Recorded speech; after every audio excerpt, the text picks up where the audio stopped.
We all suck until we don't. It doesn't matter what it is. There's really few people in the world who are just naturals at the things that they try. So why is it that when we are trying something new, that we are compelled to tell the entire world every known story known to man?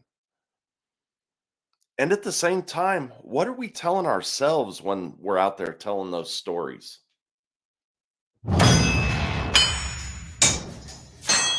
Leaders are not born in a womb. They are forged through heat, pressure, and a whole lot of sweat. The Fire Forged Leader podcast serves the audience through exploring leadership at work, in the community, and with the family, using a practical perspective and real-life experiences from the host, Steve Baumgartner, and his guests in the Forge. Now, it's time to enter the Forge with the Fire Forged Leader. What is up, leaders? I'd like to welcome you to the Fire Forged Leader podcast, where I, Steve Baumgartner, will be taking you on a journey of the Forge, discussing lessons learned on the front lines of leadership. So I've recently just started training Brazilian Jiu-Jitsu again. And when I say I've started training, I am a newbie through and through. I've been going off and on for a couple years, but I go a couple times and then I stop for whatever reason. But it's been real sporadic over the years. So anyways, down here in the Kansas City area, there's actually a Gracie Barra gym that's fairly close. And they allow 4-year-olds. My son needed something to do, to take out some of his energy, learn some control, different things. And I've really been enjoying this connection in between my son and myself. So I'm really engaged in learning now. I'm trying this jiu-jitsu thing again. So let me tell you a little bit. We go 2 times a week. On Saturdays, we go down to the gym, and his little 40 butt and my 240-pound butt go on a mat, and we learn some things together, right? Mainly, I really hone in on my acting skills, why he gets to throw a 240-pound man around. You can read between the lines on that one. However, on Tuesdays is when we do our singles classes. He goes from 5:30 to 6:30, and he rolls with other kids out on the mat, listens to the professor, and has those one-on-one interactions with people his own age. I get to go out on the mat from 6:30 to 7:30 with some adults and have some adult time while he's over in the kids' room. So, like I said, I just started this a few short weeks ago, right? And if you've ever done any sort of martial arts, you know that I was at the end of the line because I was the new guy, right? My belt said that I was the new guy. I was acting like I was the new guy, didn't know what the hell I was doing. However, this week, just after a couple short weeks,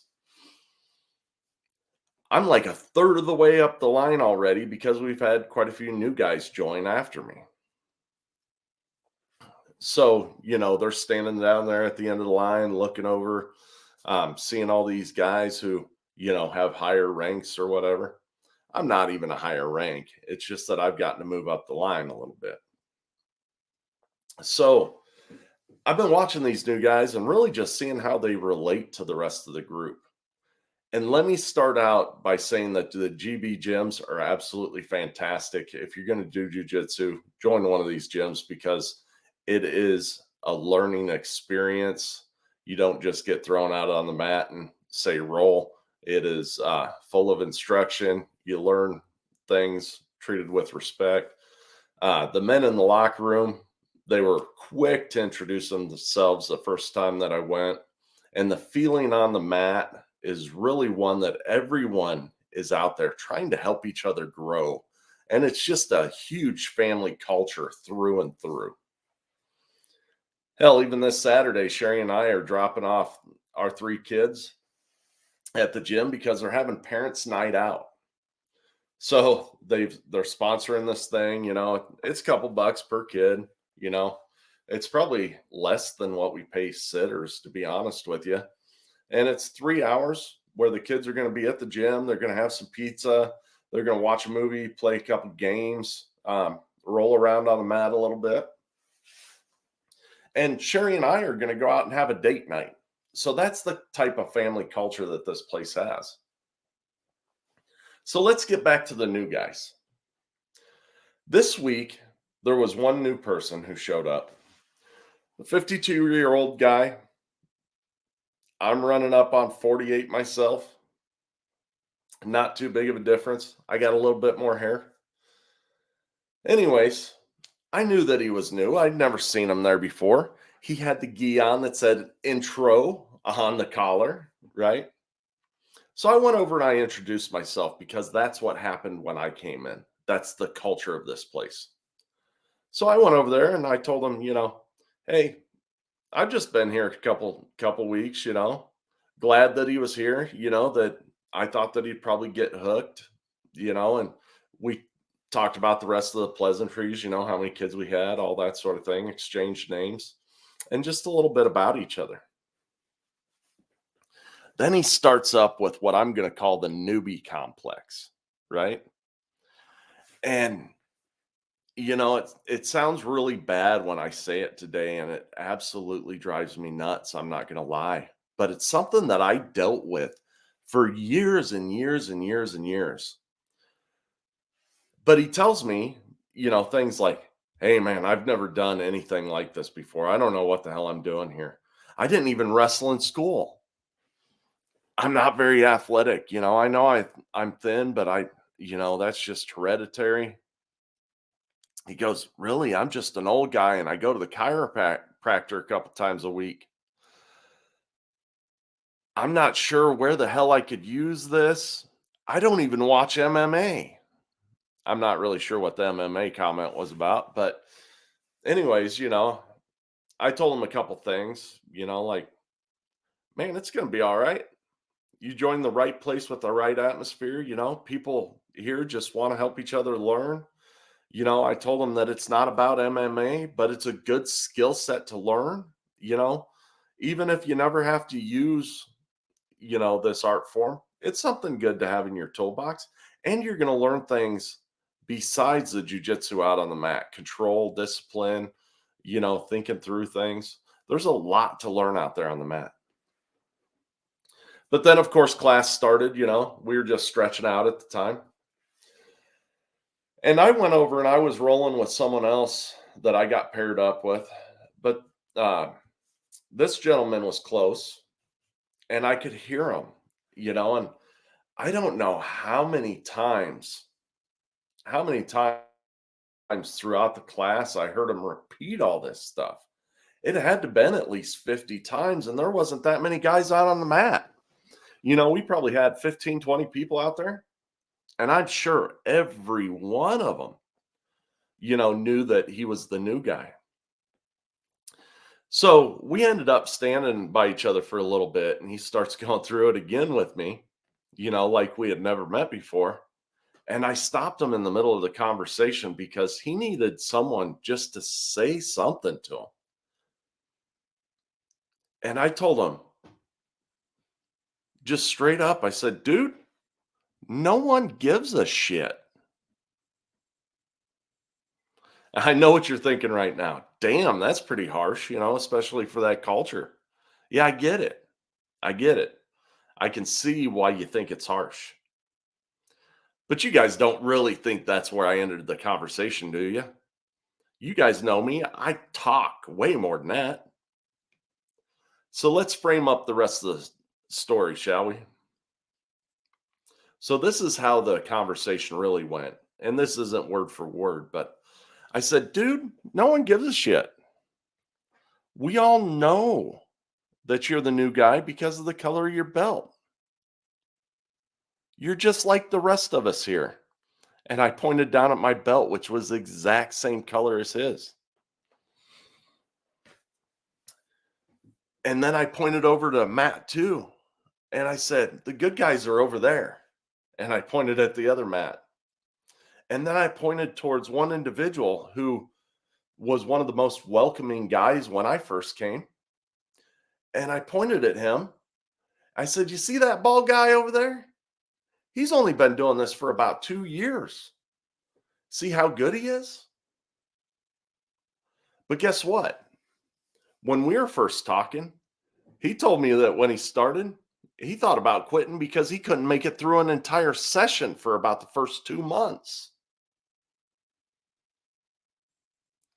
I went on to say, we all started at the same point as you right now. It's the point you are at this point in time in your life. We all started there. Everyone here understands where you are at today. We're all learning. We all look like idiots. We're all sweating like pigs. By the way, some of my sweat landed in my partner's mouth last week, but that's a whole nother story.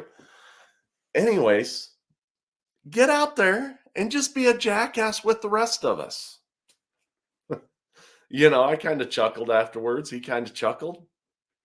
But then he gave me a smile. We gave each other knuckles. He nodded his head.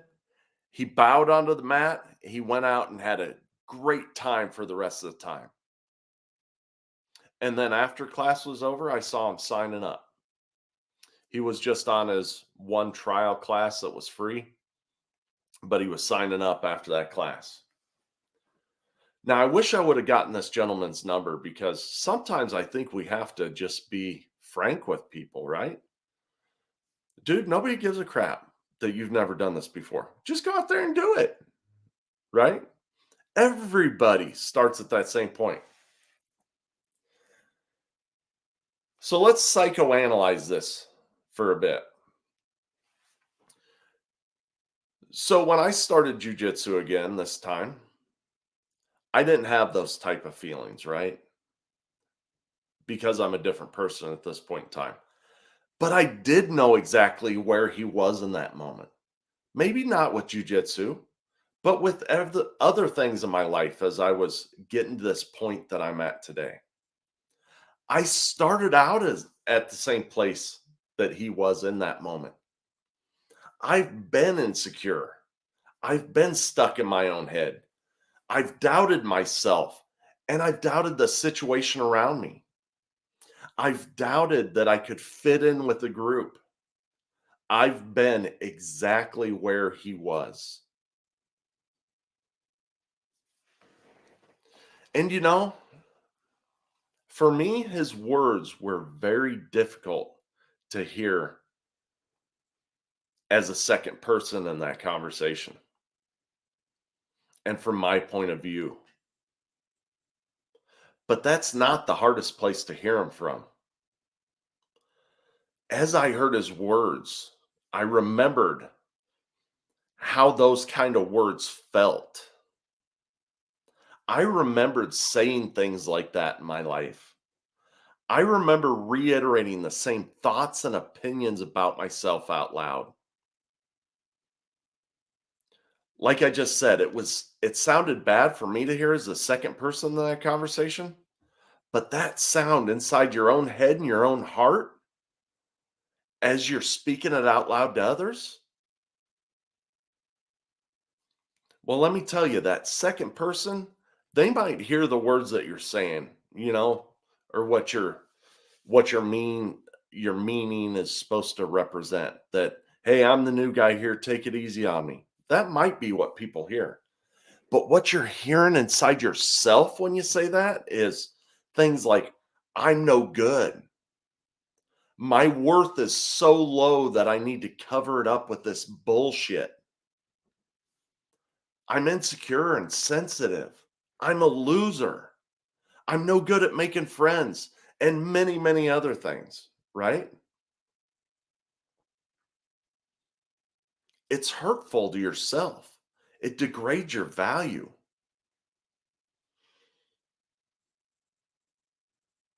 So let's be real for a second. People are probably thinking, yeah, Steve, that's bullshit. Bullshit. Let's not. That's how we're wired as humans. And I don't know why we're wired like that. My belief is it is because we were created to overcome. But being real for a second, how many times have we talked to ourselves like that? How many times have we walked away from something because we've told ourselves all that negative crap? Hell, today I am as confident as I ever have been in my entire life. But when I'm outside in my front lawn, in my driveway, playing basketball with my kids out there, shooting some hoops, I'll miss I'll miss a basket and I'll catch myself saying, "Dang, that was awful," when I miss that shot. And then I hear one of my kids when they miss a shot saying, "Dang, I'm awful." And this is when I'm like, "Dang, dang, that hurts." And I reel it back in and say, "You know what, son? You're not awful. You're learning how to play. Hell, those pros out there on the court, they don't make every shot. Why do you think you need to make every shot?" So my question is why is it so hard to give ourselves that grace when we're learning something new, but we can't even, or excuse me, but we're entirely realistic when it comes to people in our family, our employees, or whatever else? So let's dive into this just a little bit further, right? And I just need you guys to be 100% real in this because I think it's a poison, right? And I need you all to join me in asking yourselves these questions. All right. First off, and I'm talking to myself too, so I'm going to put it in first person. Steve, why? Why do you allow yourself to talk to me this way? Steve, why do I treat myself so poorly? Steve, why don't I give myself grace? Steve, why do I give up on things that I want to do because I don't give myself the grace to learn? And I want you to sit with that for a minute. All right. Pause this podcast right now and just sit there and think about those questions. Think about why you talk to yourself in that manner. What did you ever do that makes you believe that you need to be talked to that way? Why do you treat yourself like that? Why do you just constantly beat up on yourself? Why don't you give yourself grace? And why do you give up on things simply because you're new? All right, stop and just dwell on that for a little bit. Think about those. You're going to come up with no answers, right? There are no answers why you beat yourself up. So now, after we're coming back out of that, right? We need to do something to change these things, right? When we start thinking those negative kind of thoughts inside of our head and we feel like we need to regurgitate that to other people when we're trying something new, first we need to allow ourselves space to learn new things, right? Just give ourselves the space. When we want to go out and I don't know what it is you want to do, but you want to learn hockey, right? You've never skated before.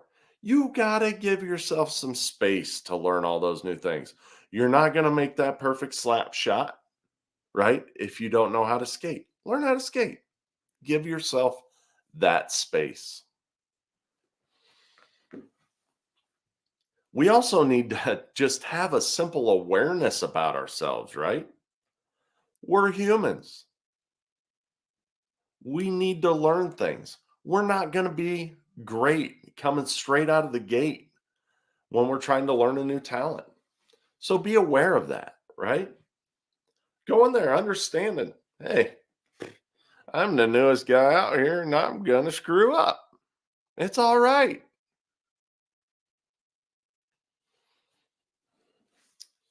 You also need to understand that everyone else out there on this entire earth, the billions and billions of people, except for a very, very small handful, every one of them had to take a learning path when they were trying something new.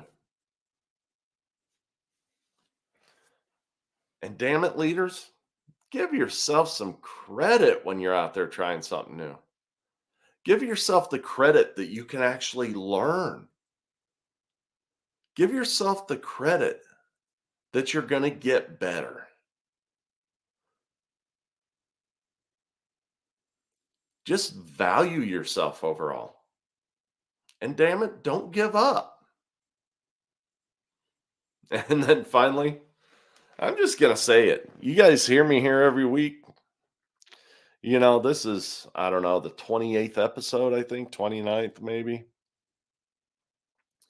You guys probably heard it in the beginning. There was a little bit of nervousness in my message. I was trying something new. You know what? I came to terms with it. Not everybody's going to like this podcast, and it's okay.